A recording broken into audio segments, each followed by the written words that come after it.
أعوذ بالله من الشيطان الرجيم بسم الله الرحمن الرحيم قال رب اشرح لي صدري ويسر لي أمري واحلل عقدة من لساني يفقهوا قولي. سامعات السلام علیکم ورحمۃ اللہ وبرکاتہ. اسماء الحسنہ کے سلسلے کو جاری رکھتے ہوئے آج جس اسم کو ہم سیکھنے جا رہی ہیں وہ ہے الوتر. یہ اسم گرامی حدیث میں آیا ہے. اللہ کا یہ نام قرآن میں نہیں آیا. کہاں آیا ہے؟ حدیث میں آیا ہے. کون سی حدیث میں؟ بخاری و مسلم کی حدیث میں آیا ہے. سیدنا ابو ہریرہ رضی اللہ عنہ بیان کرتے ہیں کہ نبی اکرم صلی اللہ علیہ وسلم نے فرمایا، اللہ کے 99 اسماء گرامی ہیں، جو انہیں یاد کرے گا وہ جنت میں داخل ہوگا. اور فرمایا وَهُوَ وِتْرٌ يُحِبُّ الْوِتْرَ، وہ وطر ہے، وطر کو پسند کرتا ہے. وطر کا کیا معنی ہے؟ وطر سے مراد فرد ہے جس کا کوئی شریک نہ ہو، نہ کوئی مثال ہو. یہ ایک ایسا اسم گرامی ہے جو اللہ سبحانہ و تعالیٰ کی وحدانیت یعنی اس کا اکیلا ہونے پر دلالت کرتا ہے. یعنی یہ دلیل ہے اس چیز کی کہ اللہ ہی واحد ہے. وطر کے معنوں میں کیا آتا ہے کہ یہ وحدانیت کے معنوں میں آتا ہے، یعنی ایسی چیز جس کا کوئی شریک نہ ہو، نہ اس کی کوئی مثال ہو. اور صفات کمال یعنی تمام ٹاپ کے صفات، کمال کے صفات پورے تمام کے تمام صرف اس تنہا کے لیے ثابت ہے. یعنی اللہ سبحانہ تعالیٰ کے لیے ہی ثابت ہے. اور وہ کیا ہے؟ اللہ کی ذات الوتر ہے. یعنی وہ اپنے تمام اوصاف میں، تمام صفتوں میں ایکتائی بتاتا ہے. یعنی وہ اکیلا ہی ہے جو یہ تمام صفات کا مالک ہے. کوئی ایسا نہیں جو ان تمام صفات کا مالک ہو. صرف وہی اللہ ہے جس کی صفت الوتر بھی ہے. الوتر ہے یعنی وہ اس کا کوئی شریک نہیں ہے، اس کی کوئی مثال نہیں ہے، اور نہ ہی اس کا کوئی ہمسر ہے. جیسے قرآن کریم میں اس چیز کے دلائل کئی مرتبہ ہم کو ملتے ہیں. یعنی اللہ وطر ہے، اللہ اکیلا ہے، اس کا کوئی شریک نہیں ہے. اس کے دلائل کئی قرآن میں ملتے ہیں. جیسے دیکھیے سورہ بقرہ آیت نمبر 22 میں اللہ تعالیٰ فرماتے ہیں فَلَا تَجْعَلُوا لِلَّهِ أَندَادًا وَأَنْتُمْ تَعْلَمُونَ. کیا ہے سورہ بقرہ آیت نمبر 22 میں؟ اعوذ باللہ من الشیطان الرجیم فَلَا تَجْعَلُوا لِلَّهِ أَندَادًا، تم اللہ کے لیے شریک نہ بناؤ، وَأَنْتُمْ تَعْلَمُونَ، جبکہ تم علم رکھتے ہو. یعنی اس کے ساتھ ہم کسی کو شریک بنا ہی نہیں سکتے، ہمیں علم ہے اس چیز کا. یعنی اللہ پاک بندوں سے کہتے ہیں کہ تمہیں علم ہے اس چیز کا، تم کو معلوم ہے کہ وہ اللہ ہی کی ایک ذات ہے جو وطر ہے، تنہا ہے، واحد ہے، اکیلا ہے، اس کی کوئی مثال نہیں. جیسے الشعراء آیت نمبر 11 میں اللہ نے فرمایا لیس کمثلہ شیء وہو السمیع البصیر. لیس کمثلہ شیء، اس کی مثل کوئی چیز ہی نہیں ہے، وہ السمیع البصیر، اور وہ بہت سننے والا اور بہت دیکھنے والا ہے. اور سورہ اخلاص میں بھی فرمایا اللہ تعالیٰ نے وَلَمْ يَكُنْ لَهُ كُفُوًا أَحَدٌ، وَلَمْ يَكُنْ لَهُ كُفُوًا أَحَدٌ، اس کا کوئی ہمسر نہیں ہے. اس کے کوئی احد کہتے ہیں اکیلا، وہ اکیلا ہے. كُفُوًا أَحَدٌ، اس کا کوئی بھی ہمسر نہیں ہے. اور سورہ شعراء میں اللہ نے فرمایا اس کی کوئی مثال ہی نہیں ہے. یعنی اللہ کے لیے کوئی مثال بیان نہیں کر سکتے ہیں، اللہ کے لیے کوئی مثال ہی نہیں ہے. لیس کمثلہ شیء، اس کے مثل یعنی اس کی مثال مطلب ہے کہ اس کے مثل کوئی چیز ہم نہیں بتا سکتے کہ دیکھو ایسے ہیں اللہ پاک، نہیں بتا. یعنی اس کی کوئی مثل ہی نہیں ہے.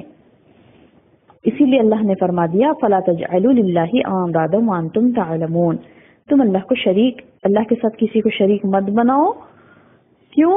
کیونکہ تم جانتے ہو کہ وہی واحد ہے، وہی اکیلا ہے، وہی وطر ہے. یعنی اللہ تعالیٰ پر ہمارا یہ ایمان ہو کہ اللہ الوطر ہے. اس میں یہ اقرار ہے کہ وہ اللہ پاک اپنی ذات میں، صفات میں، اپنے افعال میں، یعنی فعل کہتے ہیں کام کو، افعال اس کا پلورل ہے. فعل کہتے ہیں کام کو اور افعال اس کا پلورل ہے. یعنی اللہ پاک اپنی ذات میں، اپنی صفات میں، اپنے افعال میں ہر اعتبار سے اکیلا ہے، تنہا ہے. اور ہم الوتر میں اس بات کا بھی اقرار کر رہے ہیں کہ کائنات کی تخلیق بھی اسی نے، اس ایک ذات نے ہی کی، وہی منفرد ہے، یعنی اللہ ہی ہے وہ جو اس کائنات کی تخلیق کیا ہے، اللہ پاک نہیں کیا ہے، یعنی منفرد واحد ہے وہ ذات جو اتنی بڑی کائنات کی تخلیق کیا.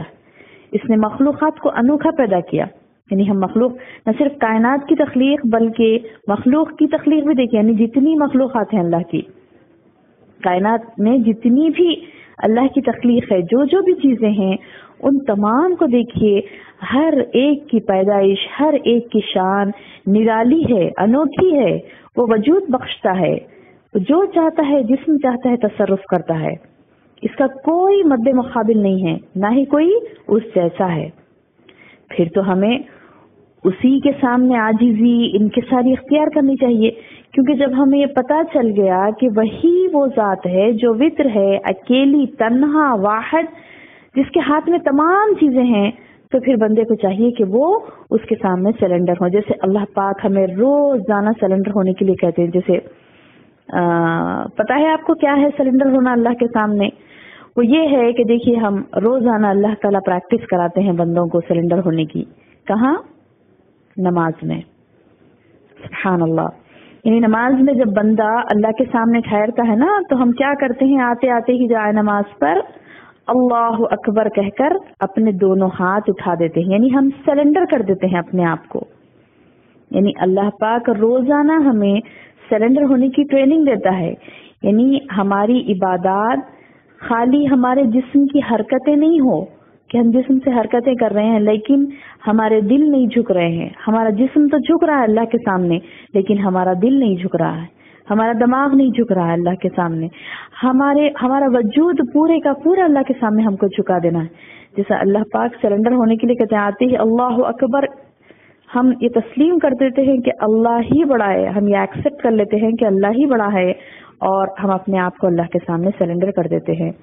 تو ایسی ہمیں تمام زندگی اللہ کے سامنے عاجزی اور انکساری اختیار کر کے اس کے سامنے ہم اپنے آپ کو سرنڈر کر دیں کہ اللہ آپ ہی بڑے، آپ ہی سب کچھ ہیں، آپ کے ہاتھ میں ہی سب کچھ ہے. اور اس سے محبت کے ساتھ، یعنی یہ نہیں کہ صرف آرڈر ہے بس اللہ ہی بڑا ہے تو بس اب ہم کچھ نہیں کرتے لہذا یعنی دل میں ہمارے محبت نہیں، ایسا نہیں، بلکہ محبت کے ساتھ عاجزی بھی ہو، انکساری بھی ہو، ہم اپنے آپ کو سرنڈر بھی کریں اللہ کے سامنے. اور کیسے کریں؟ محبت کے ساتھ، اور اس محبت اور امید کے ساتھ کہ اللہ بھی ہم سے محبت کرے، اسی سے محبت کی جائے، اسی سے امید کی جائے، اسی پر توکل کیا جائے. بھروسہ جو توکل ہوتا ہے نا، اسی پر کیا جائے، اور تمام قسم کی عبادات بھی اسی کے لیے ہم کریں. یہ سرنڈر کرنے کو تو یاد رکھیے، روزانہ اللہ پاک ہمیں 5 مرتبہ اپنے سامنے کھڑا کر کے بار بار سرنڈر کرنے کے لیے کہتا ہے اپنے آپ کو. تو یہ ہمیشہ ہم ذہن میں رکھیں کہ ہماری اپنی ذات، یعنی جو ہمارا وجود ہے وہ اللہ ہی کا بخشا ہوا ہے، اور ہمیں اللہ ہی کے مطابق اس کو استعمال کرنا ہے. اور امام ابو العباس قرطبی رحمہ اللہ علیہ فرماتے ہیں، وتر سے مراد توحید ہے. مطلب یہ ہوا کہ اللہ تعالیٰ اپنی ذات میں، کمال میں، افعال میں، تمام چیزوں میں واحد ہے اور توحید کو پسند کرتا ہے. یعنی اللہ وتر ہے، وتر کو پسند کرتا ہے، یعنی اللہ واحد ہے اور وحدانیت کو پسند کرتا ہے، توحید کو پسند کرتا ہے. یعنی مخلوق کے سوا اس کے لیے اس اکیلے کا اعتقاد رکھا جائے. یعنی بندے کا تمام جو گڑبڑ ہوتی ہے نا، وہ اعتقاد کی بنا پہ، ان پہ اعتقاد ہو گیا، ان پہ اعتقاد ہو گیا، فلاں چیز پہ مجھے اعتقاد ہے، فلاں پہ اعتقاد ہے. اعتقاد، عقیدہ ہمیں کس پر ہونا چاہیے؟ صرف اور صرف اللہ کی ذات پر، اور اس کی وحدانیت ہمیں اختیار کرنا ہے. یعنی اللہ ہی واحد ہے، اللہ ہی واحد ہے، یعنی مخلوق کے سوا اس اکیلے کا اعتقاد رکھا جائے اور اس کی وحدانیت کو اختیار کرنا. یعنی یہ تسلیم کر لیا جائے کہ اللہ ہی واحد ہے، وتر ہے، اور اللہ نے بار بار اپنا یہ اسم استعمال کیا. حتیٰ کہ جب ہم نبی صلی اللہ علیہ وسلم کی سیرت دیکھتے ہیں تو ہمیں پیارے نبی صلی اللہ علیہ وسلم کی تمام معاملات میں وتر کو پاتے ہیں. جیسے آپ صبح نہار منہ کھجوریں کھاتے تو کتنی کھاتے؟ 7 کھاتے، یعنی وتر تعداد میں. وتر کہتے ہیں انڈیوائڈیبل نمبر،